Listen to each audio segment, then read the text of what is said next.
We ended A Journey Through Time Part 1 with these ladies enjoying the festivities on Coronation Day in 1937. But the world which Mrs. Emery, Mrs. Lynes, Mrs. Dan, Mrs. Titcomb, Mary Lewis, their friends and neighbours in and around College Street and their fellow Bristolians knew was about to change forever.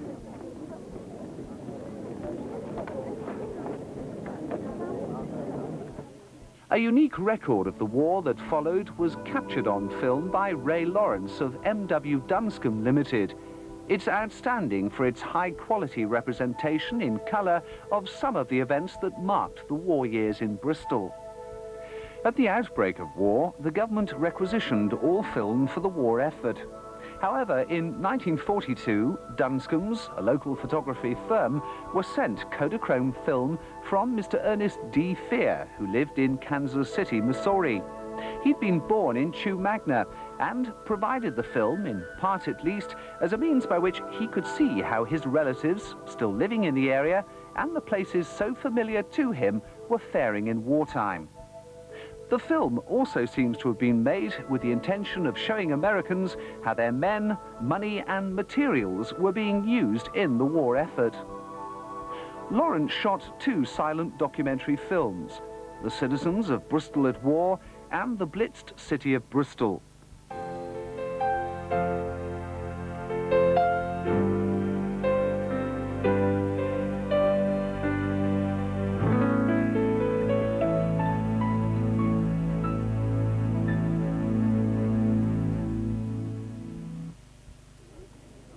From as early as 1935, a possible war, and a modern war at that, involving the use of air power against civilians, was being discussed and prepared for.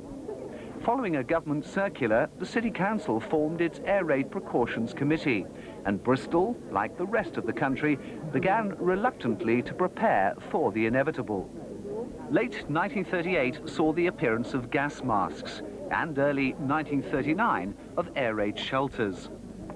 At first, everyone carried their gas masks because memories of the terrible effects of mustard gas on the troops of the First World War were still strong. However, as the war progressed, even the attempts of retailers to turn the gas mask carrying case into a fashion accessory couldn't ensure that people always carried their masks with them. And by 1942, the government had relaxed its rules as to the necessity of having to do so. Nevertheless, throughout the war, factories and other businesses held periodic tests of their employees' masks. Here, the police checked those of women factory workers. It was important that the mask fitted properly, and so something was held briefly over the filter whilst the wearer breathed, in order to check that the seal around the face was airtight.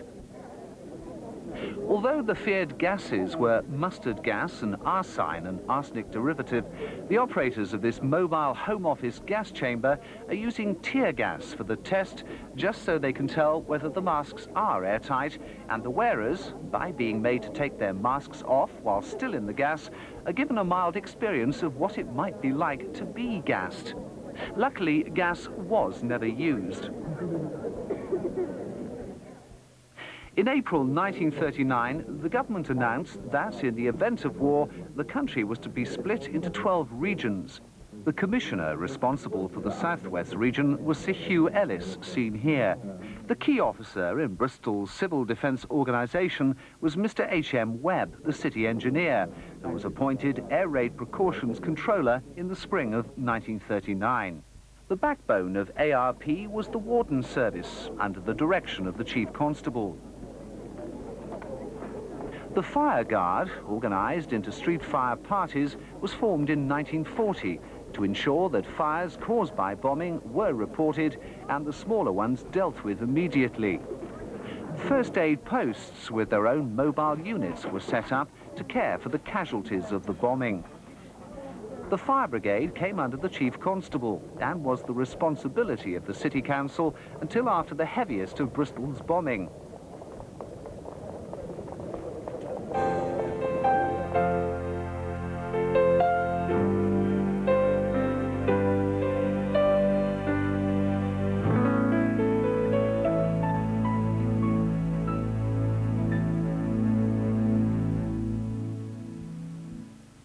The start of the Second World War was announced by the Prime Minister Neville Chamberlain at 11:15 on the morning of Sunday, the 3rd of September 1939.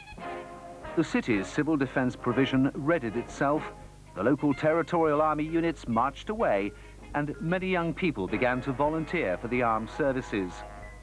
What followed was something of an anticlimax, several months of inactivity known as the Phony War. Then in May 1940, the war came much closer as the British Army was forced back to Dunkirk and France fell to the German forces. The Phony War was over and Britain daily expected an invasion. All able-bodied men between the ages of 17 and 65 were called upon to defend their country, and the local defence volunteers were formed. At first, quite apart from a shortage of weapons, there were no uniforms, and these eager men had to make do with armbands proclaiming LDV. However, gradually things improved, and eventually the Home Guard, as Winston Churchill, now Prime Minister, named them, received both arms and proper battle dress, as this film of the 11th Gloucestershire Battalion Home Guard during an exercise in 1942 shows. The 11th Battalion was made up of men from the Westbury, Henbury and Upper Knoll areas.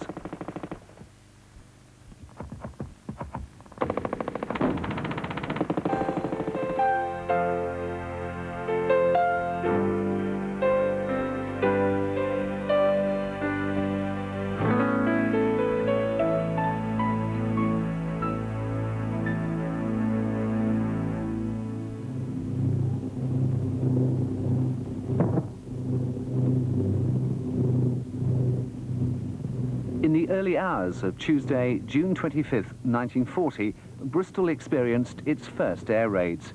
In 2 attacks, bombs were dropped on St Philip's, St Paul's, St James and Brislington, particularly concentrated on Temple Meads and licensed Netham Ironworks at Feeder Road. This German film, though not showing a raid on Bristol, lets us see the attacker side of a raid. Little major damage was done in these first raids, but 5 people lost their lives, 3 of them having come out into the open after mistakenly believing the attack to be over. The actual target, which the Germans were intending to bomb, was the Bristol Aeroplane Company at Filton. It's unclear from the Luftwaffe report of the raid whether they realized that they were wide of the mark. The civil defense personnel came through this baptism of fire with flying colors, proving the effectiveness of their training and organization. It was their efficiency and devotion to duty during the many raids that followed which the maker of the film, The Citizens of Bristol at War, wished to highlight. It was, however, begun in 1942, when the worst of the bombing was over, and in any case it would have been difficult to film in the midst of an air raid and at night when most attacks occurred. What we see is a reconstruction showing how the various members of the civil defense organization played their part during a raid.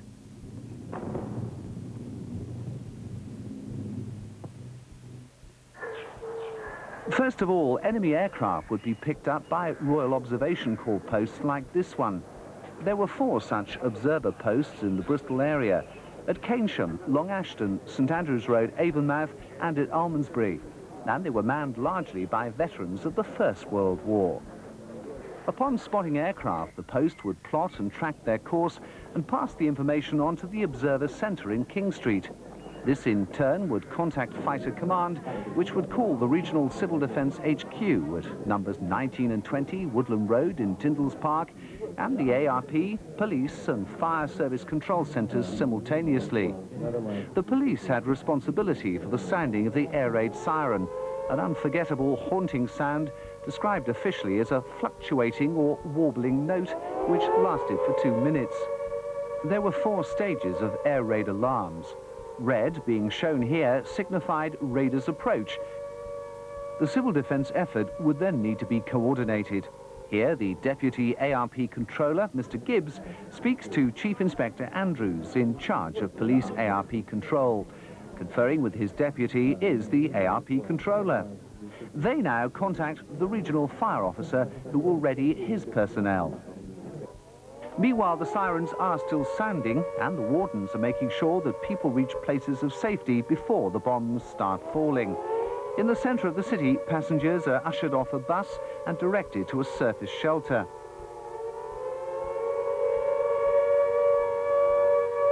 Two wardens are making their way along a street in Clifton when the bombs begin to fall.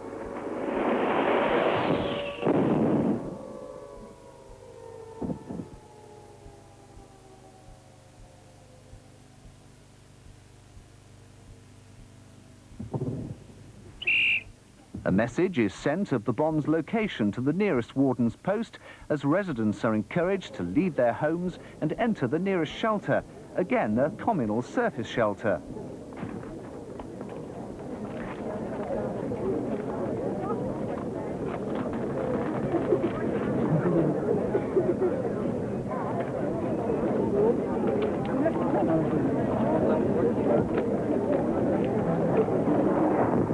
The message reaches the warden's post, where there'll be a telephone to pass the information on.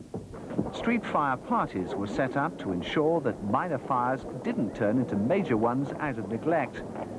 The main weapon of the street fire party, or fire guard as they later became known, was the stirrup pump. There was at least one in every street.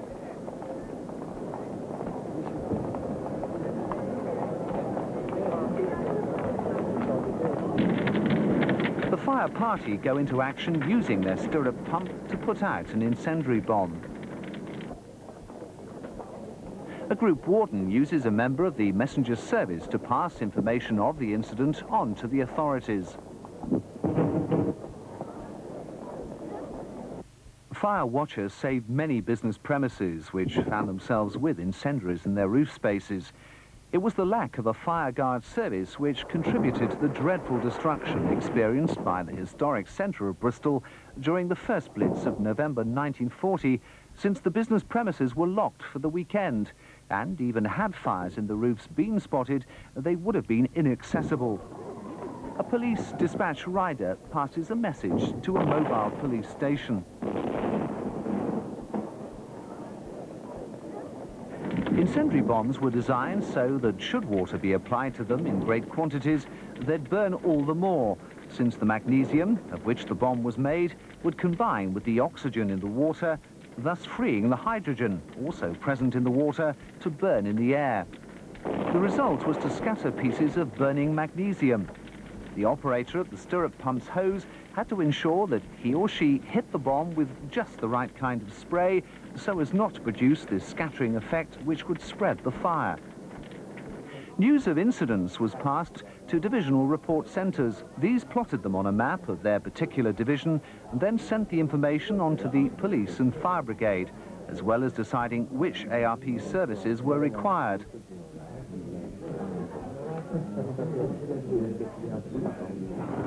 When the street fire parties and their stirrup pumps couldn't cope with the blaze, then the fire brigade was called in. During Bristol's heaviest bombing, this meant the city's own fire brigade, augmented by its auxiliary fire service, plus brigades from other parts of the country when the home force was beset by too many fires. Unfortunately, the arrival of other brigades could lead to problems, since their equipment might not be compatible with that of Bristol's. It was in order to counteract this and other logistical problems that in August 1941 the fire service was nationalised. In addition to normal water supplies, which often failed when bombs fractured the mains, water was also obtained from the floating harbour, either via land-based pumps or fire floats like the one pictured here operating at the Grove. This is Pyronaut, which was stationed there and can still be seen today at the Bristol Industrial Museum. Firemen demonstrate the technique employed in rescuing casualties from roofs. At times, the fire service was criticised for not fighting as many fires as they might have, but often fire service personnel were diverted from firefighting to saving the lives of their fellow citizens.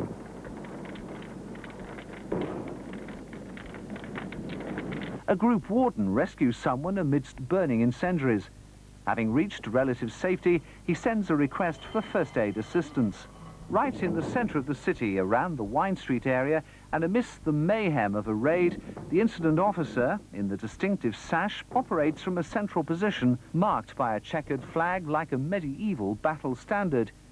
He was normally a police officer who coordinated operations, leaving the actual direction to those in charge of the various individual services represented at the scene. A search is made by the incident officer and group warden in the white helmet for casualties amongst the debris left by high explosive bombs. Soon the rescue is in progress as the men from first the rescue party with ropes, picks and shovels, and then the first aid party with stretchers arrive on the spot. They're followed by a messenger clambering over the rubble in order to keep the incident officer back at his incident post informed as to the progress of the rescue. Good communications were vital if all the various civil defence personnel were to operate efficiently. Meanwhile, our particular incident progresses as a casualty is released from beneath the ruins of his home.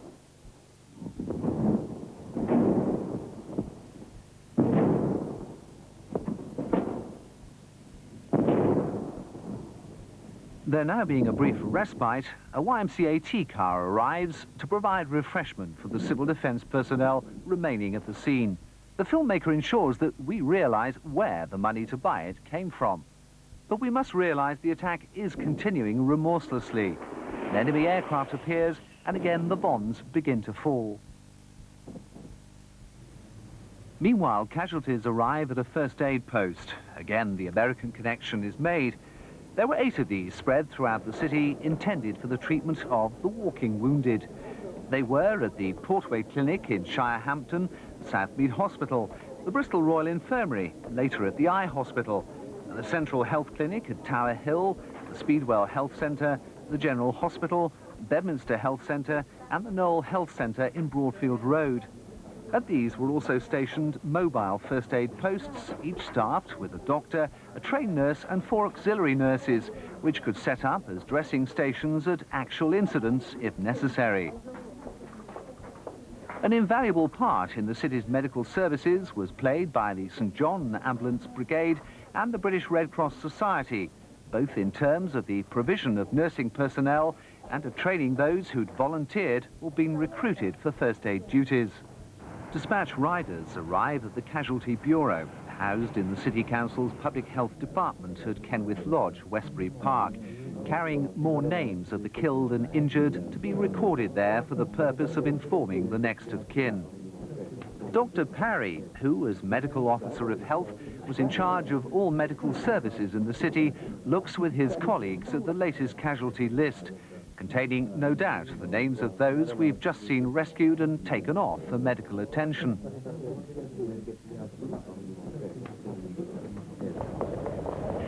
The observers can report that the enemy aircraft have gone at last.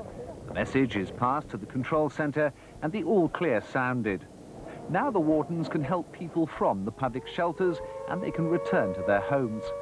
Of course, if this had been a real raid, some of those people would find sadly that they had no homes to return to. At the scene of our incident, the group warden and incident officer can relax, whilst back at the control centre they indicate that the alarm has entered the white stage. That is, that the raiders have passed and all previous messages are cancelled.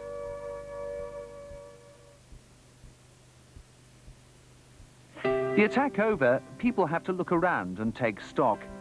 Gradually, more of those who have taken cover start to emerge. And now we do indeed begin to see that not everyone came out after the all clear to find their homes intact. This gentleman comes out from the cramped conditions of his Anderson shelter to find his house in ruins. These particular shelters were named after the Home Secretary, Sir John Anderson, who ordered them to be designed for people who had easy access to some small area of open land, usually their garden.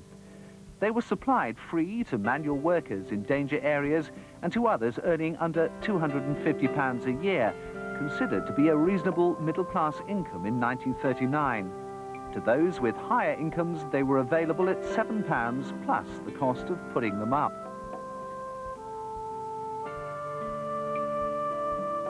It was discovered they could withstand anything but a direct hit, so it might indeed be possible to lose your house, but survive just outside in the garden, safe inside your shelter. When people emerged from their shelters, they needed to be aware of the situation with regard to the state of the water, gas and electricity supplies, and in many cases where they could go to find food and shelter if their homes were uninhabitable. In order to deal with this problem, Charles McInnes, Professor of Imperial History at the University of Bristol, seen here directing operations, was appointed Emergency Information Officer, and although blind, ran an information bureau for the Ministry of Information with students from the university and older school children, one of whom is donning her Ministry of Information Messenger Service armband. Back at the site of our incident, a member of the 11th Gloucestershire Battalion Home Guard, standing at the corner of what was once Dolphin Street, directs traffic on Wine Street, right in the heart of the old city. In order to get things back to normal as quickly as possible after a raid, the traffic flow had to be restored and people prevented from entering potentially dangerous areas. The Home Guard were called in to help the police in these duties. The work of the bomb disposal, carried out by the Royal Engineers, never seemed to cease as the raids increased in ferocity in late 1940 and throughout 1941. During the attack of November 24, 1940 alone, 337 unexploded bombs were reported, every one of which had to be inspected, even if only 175 of those proved to be genuine. Here in the suburbs, the wardens evacuate the surrounding houses, whilst a bomb disposal squad sets to work to defuse a 1,000-kilo bomb, which we are led to believe has been discovered 18 months after it was dropped. First of all, water is pumped out of the crater. Next, the tail section is removed. Now the mud and ooze are shoveled and bailed out in order to get at the high-explosive business end of the bomb. It's finally discovered, as indicated by a Wellington boot, and it's time for tea. At this point, we might wonder how genuine this event is, since the lady who's providing the tea certainly hasn't been evacuated like her neighbours. The bomb disposal squads were drawn from the Royal Engineers, but they were often accompanied during their initial examination of a suspect device by Clifford Dunning, ARP plotting officer at Bristol, who reported back to the ARP Control Centre. Mr. Dunning was awarded the George Cross in 1941 for having voluntarily taken on such dangerous work, and particularly for his bravery during the heavy Filton raid of the 25th of September 1940. Perhaps either the warden measuring the tail or the gentleman in civilian clothes writing down the details is Mr. Dunning himself. The Luftwaffe dropped a number of different sizes of high-explosive bomb, ranging from 50 kilograms to a huge 1,800-kilo Satan and 2,500-kilo Max bombs. These brave men of No. 7 Bomb Disposal Company, based for the most part at Brislington, took terrible risks clearing the hundreds of unexploded bombs with which the Bristol area was littered during the Blitz.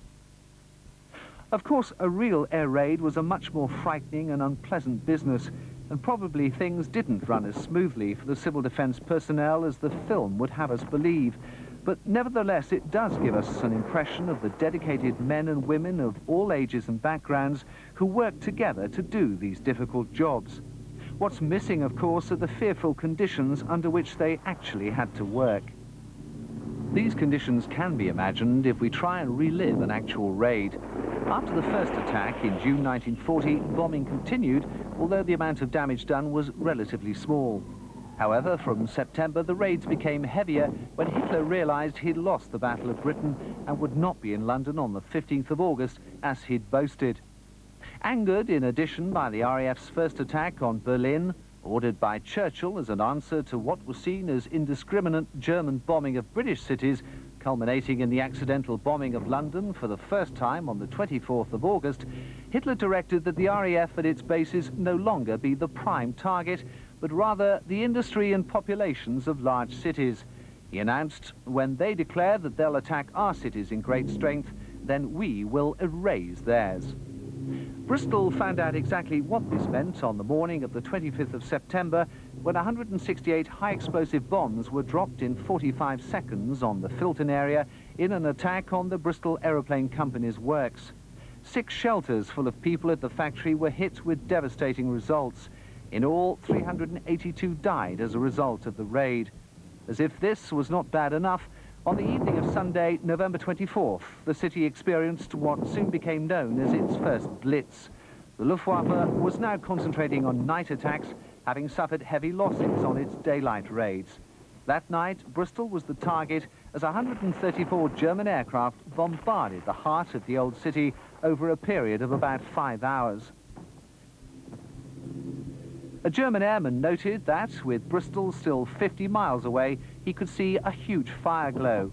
When he actually reached the city, he found the sight quite breathtaking, with scattered clouds reddened by a massive sea of fire incessantly sprinkled with exploding high-explosive bombs. He commenced his bombing run at 7:45 p.m., by which time the attack had been going on for more than an hour and still had another 3 hours to run.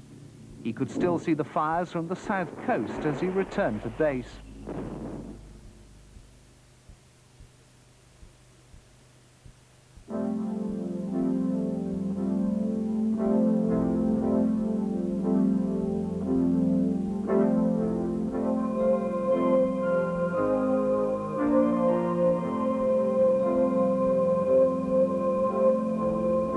It would be hard to better the description of the scenes which followed the raid given by Professor McInnes in his book, Bristol at War. The last enemy plane quitted the scene of destruction shortly after 11 p.m. and the all clear was given before midnight. So the crump of high explosives was ended, but the crash of falling houses, the hoarse shouts of firefighters and the roar of the great conflagration continued. People emerged from their shelters to stretch their limbs, to breathe the acrid air and to behold their city swathed in flames. Before dawn, many of the fires were extinguished and weary men were able at last to snatch a few minutes' rest and refreshment. In the relative silence that thus ensued, the desolation seemed complete, but it was intensified when at last dawn came. Save for the dull sound of subsiding masonry, the disconsolate drip of water where firefighters had been at work, and the moaning of the wind through the blackened and distorted remains of what had so recently been fashionable shops and historic buildings, the place was like a city of the dead. Here and there, tongues of flame would suddenly shoot out and as suddenly disappear. Everywhere there was the pervasive, unforgettable smell of a great fire, and a heavy pall of smoke covered the city as a blanket might be drawn over the face of a corpse. For many people who walk through the almost unrecognizable remains of familiar streets that dismal morning, the most vivid recollection will always be that of broken glass. Broken glass was everywhere. It lay so thick in the streets that people seemed to be wading through it as they passed along. It lay thick on garden paths and flower beds. It festooned walls and gateways and stuck out in jagged points from pools of water.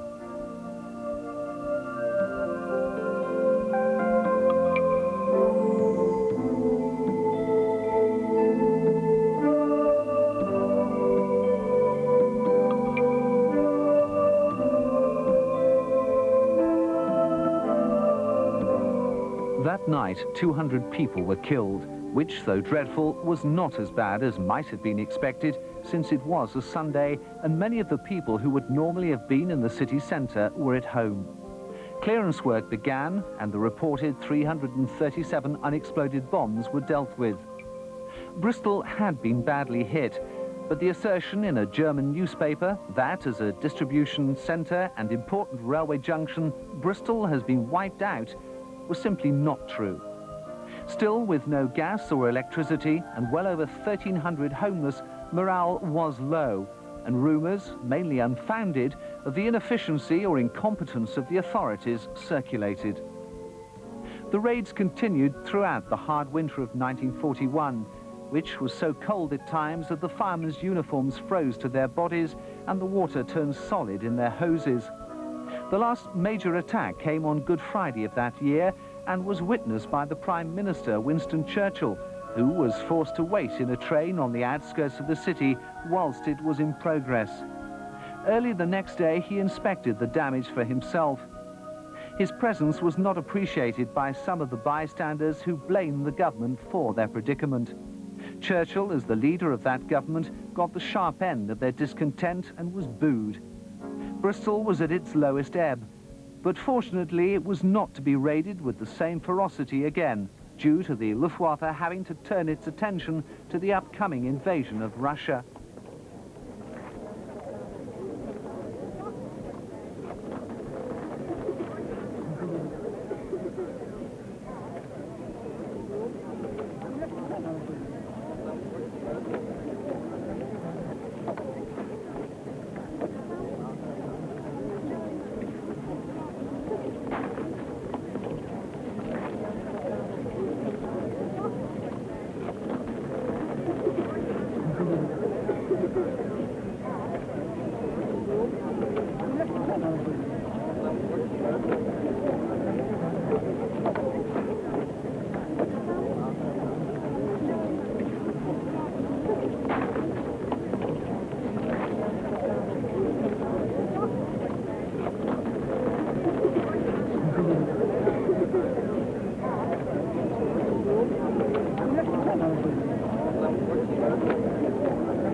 Now, one last tragic incident should be mentioned. At 9:30 a.m. on Friday, August 28, 1942, a lone German aeroplane appeared in a cloudless blue summer sky and dropped a single bomb which fell on Broadway near the junction with Philadelphia Street. On the spot were 3 double-decker buses loaded with passengers. One was damaged by the blast, the other 2 engulfed in flames. Despite enormous heroism on the part of would-be rescuers, 45 people were killed and 25 seriously injured. This piece of film was taken an hour after the event and clearly shows the extent of the devastation. At the time, Bristolians were furious that no air raid warning had been given and that the aircraft had flown over the city unhindered.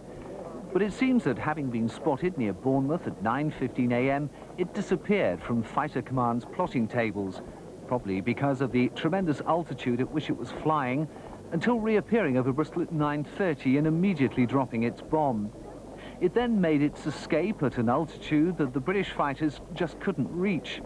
Fearing a new type of weapon, an investigation was carried out, which discovered that although a standard bomb was dropped, it had landed on a car, spraying the buses with petrol.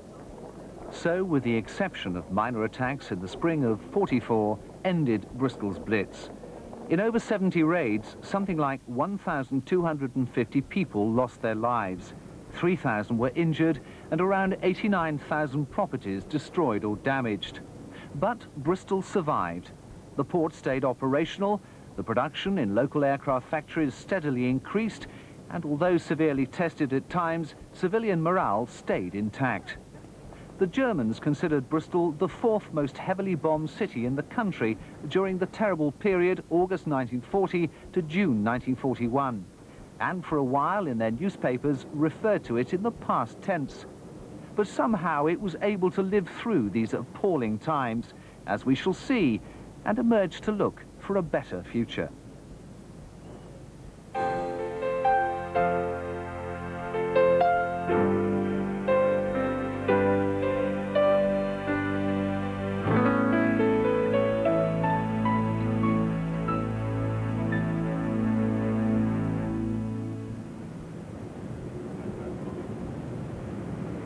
The immediate effects of the Blitz on the people of Bristol were distressing.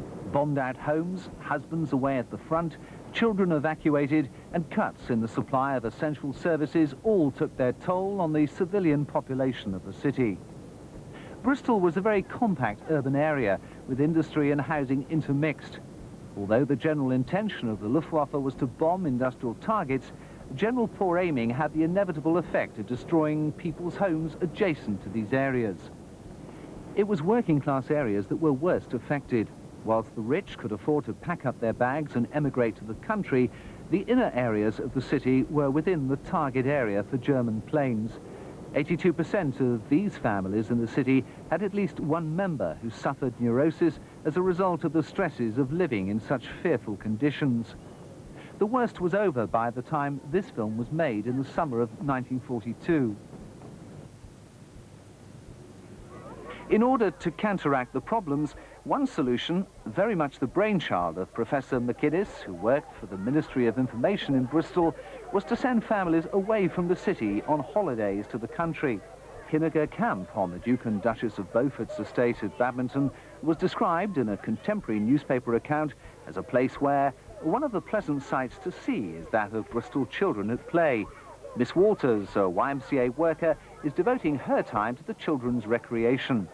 Most of these youngsters, sufferers in the night raids, are members of the Hinniger League, an association formed by Miss Pole, the commandant. All the children are sun-bronzed and happy, and by the autumn, many thousands of them will have enjoyed a good holiday at the fund's expense. Rationing was the responsibility nationally of Lord Woolton, who introduced the phrase "the kitchen front" to describe this aspect of planning for survival. The government was well prepared for the eventuality.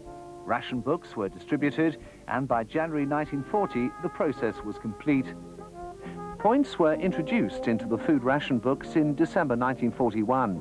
By this time, the government were better able to analyze the situation and initiated an element of choice for the individual. The point system had the advantage of changing to reflect the availability or not of a particular commodity at a particular time. Emphasis was placed on importing dried food, since it required less storage space on ship, and under the lease lend system, the Americans provided commodities such as dried egg powder. All these systems were in place when this film was taken in the summer of 1942. The Food Control Office, which Lawrence filmed, was at 49 White Ladies Road in Clifton. Extra rations were available for babies and young children, including fruit juice and cod liver oil. The Kelly's directory for 1940 helps us to identify the retailers that Dunscombe's cameraman filmed as he moved up the White Ladies Road. Morrell James & Co., bakers at number 132. Lloyd & Son, the fish merchants at 128 to 130. Boots the chemist at number 114, with its windows replaced after bomb damage. Adjacent was Miss Bertha Connett, the draper. The Home and Colonial stores at 118. F.H. Moss at 120. At 122 was David Gregg, provision dealer. Leonard's footwear shop at 108.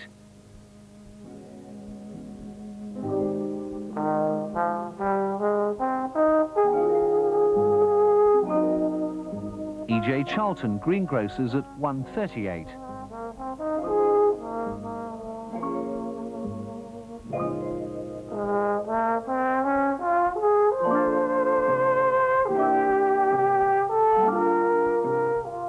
Samuel Selman, butchers at number 150. People were encouraged to register with a regular supplier to make the rationing system easier to administrate.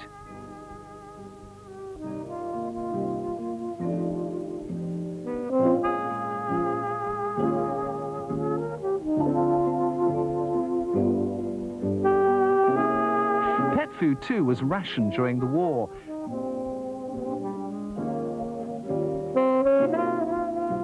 Communal eating, either as a need to feed blitzed-out families without proper cooking facilities or to cut down on food wastage, developed in the guise of the British restaurant. At the outbreak of war, it was realized that the normal restaurant facilities were not sufficient to meet demand. A civic catering officer was appointed in Bristol, and in July 1941, the first British restaurant was opened in the unfinished council house on College Green. In total, there were to be 13 of these establishments in the city. Land clearance took place for two reasons, either for timber for telegraph posts and roadblocks, or to create more land for growing vegetables and crops, as here, which is probably on the Ashton Court estate. Making food go as far as possible was a prime concern to the authorities. Collection of refuse from so-called pig bins that was then processed and fed to pigs was a regular feature of wartime recycling.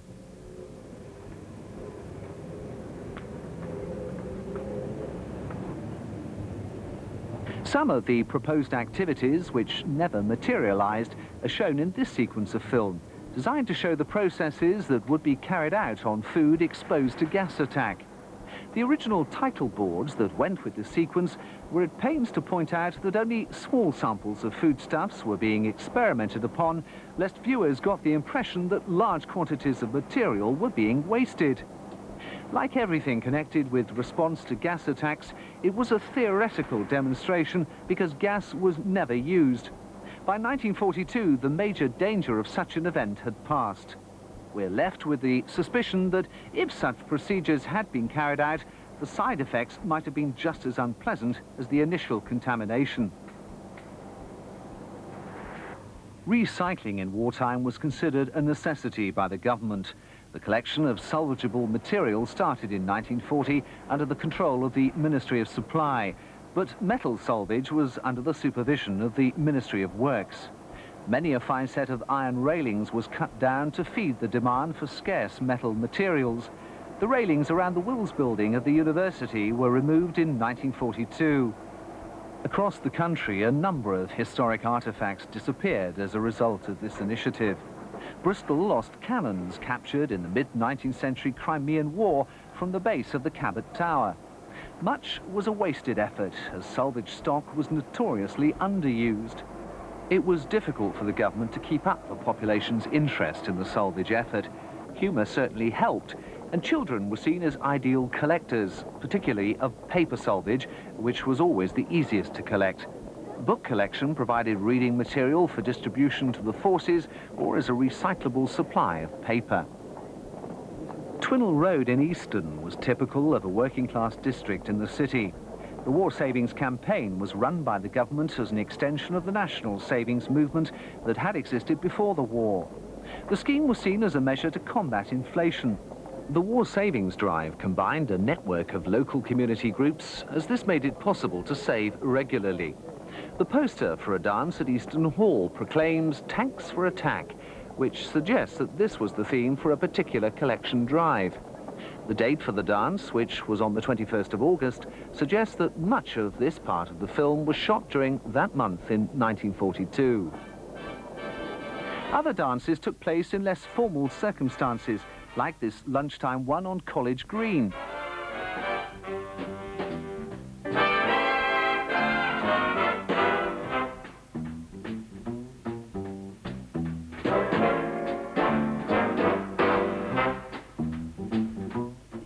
The authorities relied on the courage of women like Mrs. Dorothy Batt, who rescued 20 people after a Blitz attack and was awarded the British Empire Medal for her efforts.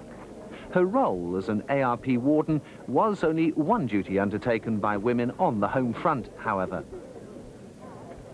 Women were to be found as bus conductors on a transport system that was badly affected, both by bombing and the scarcity of transport as a result of requisitioning by the armed forces. Austerity buses, which could accommodate 40 passengers, were the transport equivalent of utility clothing.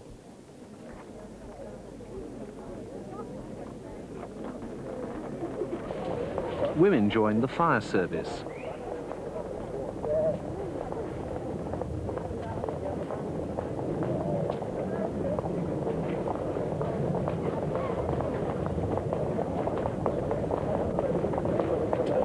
And worked in factories making ammunition and aeroplanes.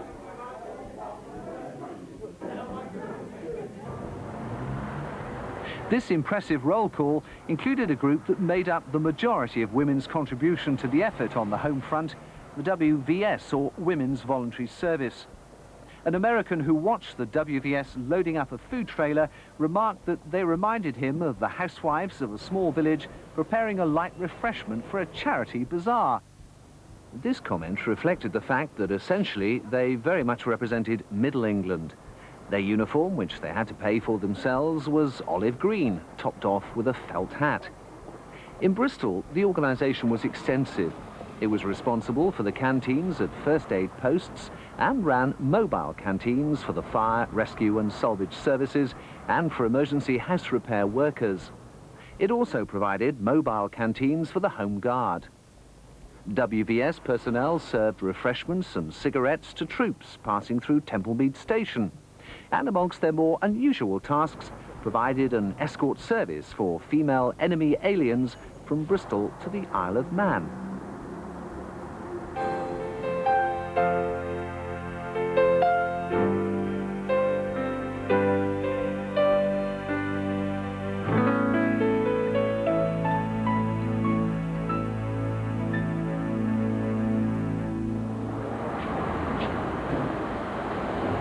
One particularly welcome element to the presence of the Yanks was the food that they brought with them. This whole section of film is peppered with evidence of the contribution that the USA made in this respect. All, of course, an allusion to the fact that the film was being made for an American audience. Food and clothing was sent through the American Red Cross Network distribution system. Other contributions came from people like Cary Grant, the Bristol-born film star, who raised a $5,000 cheque that was sent to the Lord Mayor in February 1942. The relationship between the two nations was generally cordial, at least on the surface. The bonhomie at this garden party, attended by the US Consul Roy Baker, attests to this. Mobile canteens from Australia and Canada, as well as America, overcame complaints about lack of mobile canteen facilities for workers engaged on bomb clearance duties. The Americans were particularly keen on providing comforts for children affected by the Blitz. American financial support contributed to the purchase of a house called Arcadia Bellows, which was a home for children at Cheddar. The evidence from the film suggests that it provided accommodation for girls. It's being visited here by Miss Parsons of Toledo, Ohio, and Mr. N. Mason from Florida. Both were with the American Red Cross in Britain. The man in the civilian clothes is Mr. F.B. Whitaker, who'd actually obtained the Bellows cottages with the aid of American finances. Prior to the foundation of Arcadia Bellows, 2 cottages in Western Ingordano had been knocked together and turned into a rest home for children who were orphaned or whose homes had been destroyed in the Blitz. This was the original Bellows. The name was coined because one of the cottages had been used as a smithy. A number of little girls clutch Bellows dollies that had been handmade for them by an elderly Bristol resident. Our next scene shows the visit of Eleanor Roosevelt.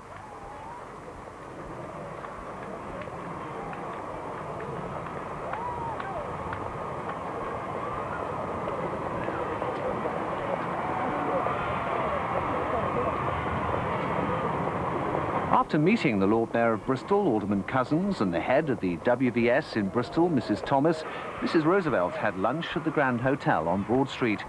She was accompanied by General Davis, the only coloured American general, as he was described at the time, and the man in charge of all the black American troops in the Southwest.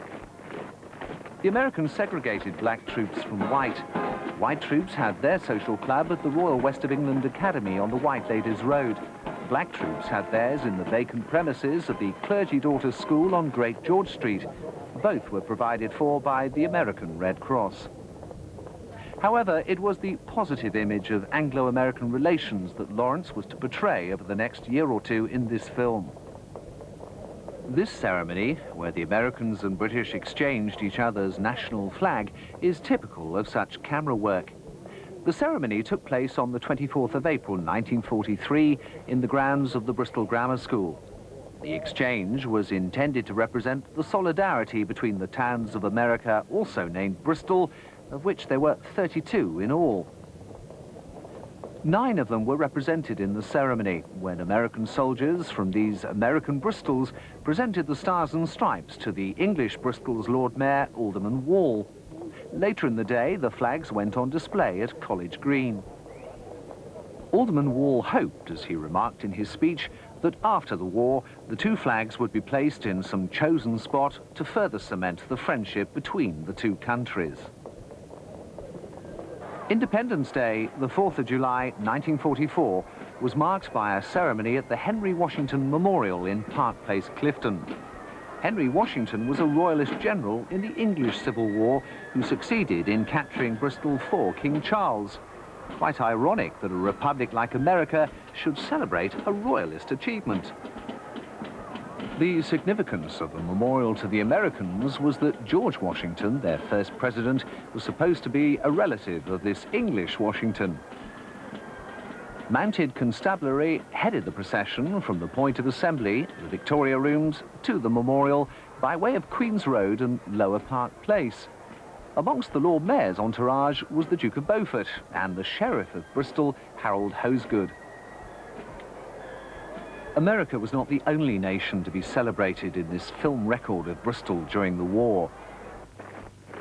Stalin's success against Hitler on the Eastern Front was marked by this impressive parade to celebrate Red Army Day on the 20th of February 1943.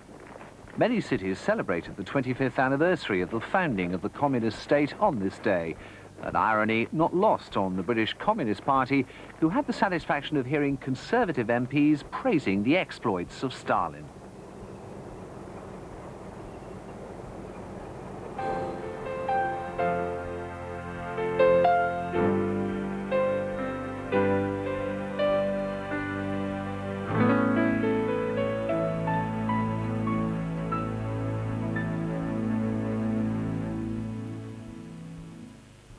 By April 1945, the German defeat was imminent, with the Allies racing towards Berlin, and the Prime Minister Winston Churchill felt able to pay his second visit of the war to Bristol.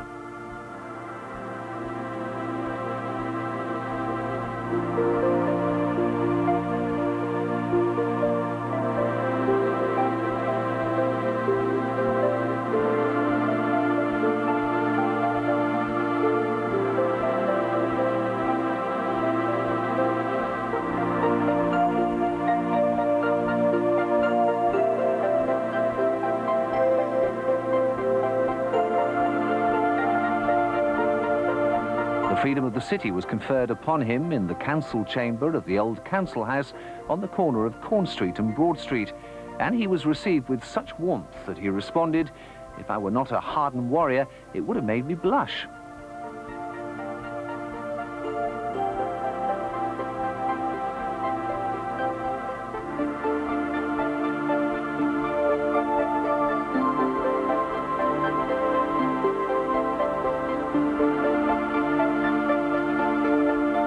He then travelled with the Lord Mayor by open coach to the Wills Building at the top of Park Street in order to confer honorary degrees on Ernest Bevin, his Minister of Labour, and A.V. Alexander, First Lord of the Admiralty, both Bristolians.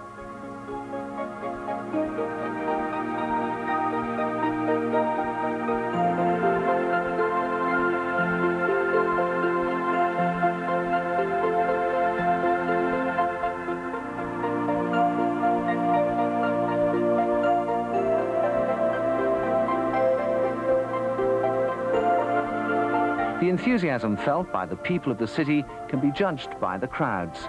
Some onlookers even watching from the roof of the Berkeley Cafe opposite the Wills Building.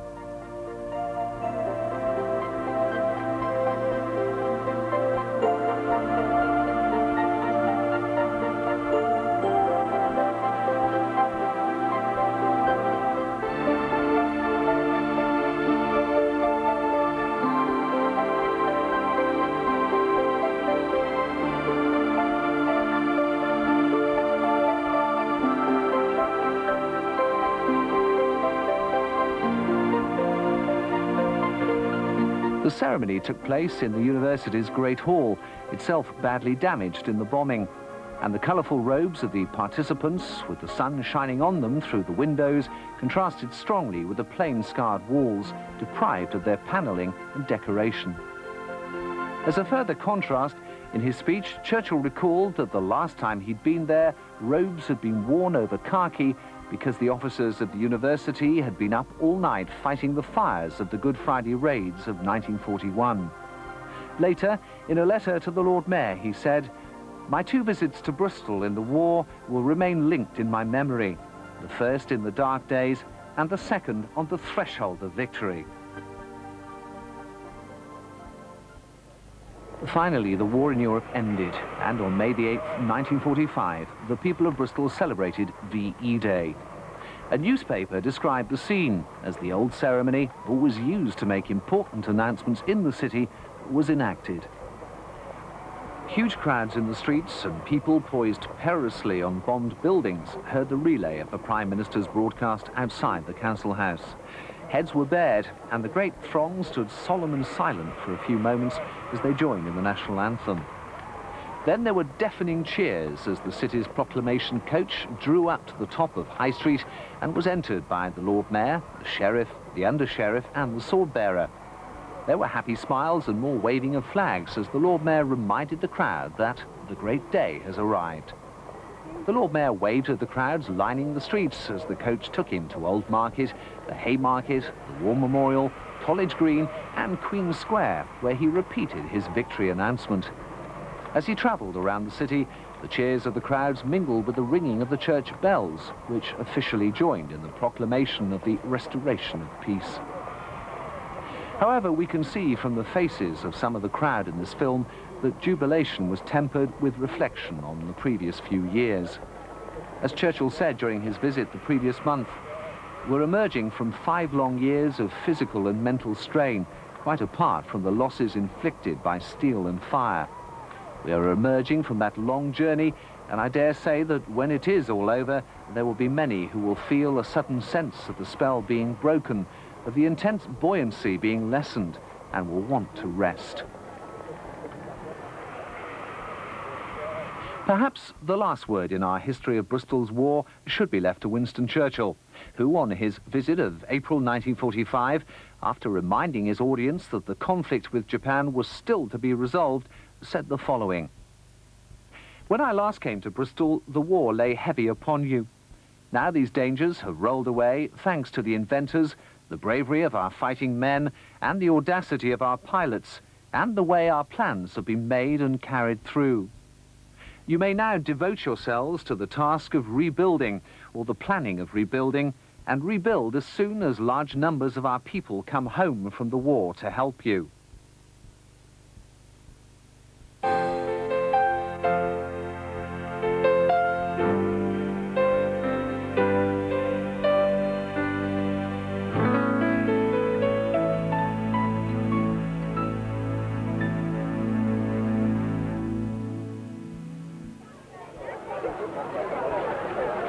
The war had left a legacy of destruction, particularly in the inner city, which took the worst of the bombing. All this would need to be put right. Much talk about reconstruction took place whilst Lawrence was making this film. In the next part of our video journey through the history of Bristol, we shall find out what happened.